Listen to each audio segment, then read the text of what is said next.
बजरंग दल और वीएचपी ने जलाई कब्र की चादर। फिर नागपुर हिंसा पर सीएम देवेंद्र फडणवीस ने अब क्या बताया। नागपुर में भड़की हिंसा को लेकर महाराष्ट्र विधानसभा में मंगलवार को बड़ा हंगामा हुआ। मुख्यमंत्री देवेंद्र फडणवीस ने इस हिंसा को एक सुनियोजित साजिश करार देते हुए कहा कि विश्व हिंदू परिषद और बजरंग दल ने औरंगजेब की कब्र हटाने की मांग को लेकर प्रदर्शन किया था।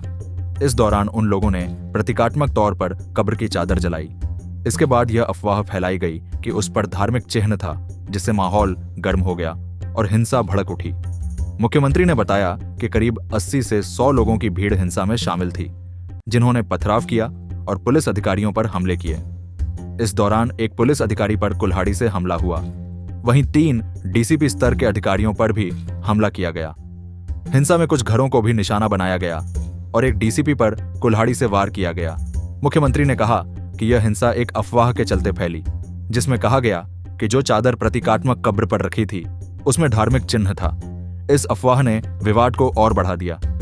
उन्होंने साफ कहा कि कोई भी कानून हाथ में नहीं ले सकता। यह पूरी तरह से एक सोची समझी साजिश थी। सीएम फडणवीस ने सदन को बताया कि नागपुर हिंसा में अब तक 12 दोपहिया वाहन क्षतिग्रस्त हो चुके हैं। 1 क्रेन और 2 जेसीबी समेत 4 पहिया वाहन जलाए गए हैं। तलवार से कई लोगों पर हमला किया गया है और कुल 33 पुलिसकर्मी घायल हुए हैं, जिनमें 3 डीसीपी स्तर के अधिकारी भी शामिल हैं। इसके अलावा 5 आम नागरिकों पर हमला हुआ।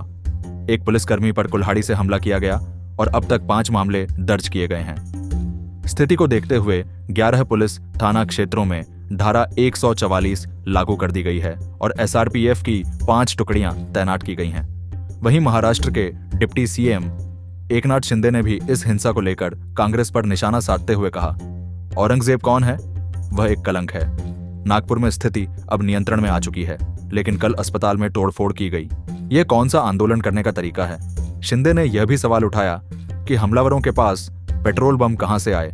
उन्होंने कहा कि यह पूरी तरह से एक सोची समझी साजिश थी, जिसमें पुलिस पर पथराव किया गया, पेट्रोल बम फेंके गए और कुल 40 पुलिसकर्मी घायल हुए हैं। शिंदे ने कांग्रेस पर हमला बोलते हुए कहा, आप मुख्यमंत्री की तुलना औरंगजेब से कर रहे हो। औरंगजेब देशद्रोही था। आप उसकी तुलना शिवाजी महाराज से कर रहे हैं। महाराष्ट्र कांग्रेस अध्यक्ष औरंगजेब का समर्थन कर रहे हैं। उन्हें इसके लिए माफी मांगनी चाहिए।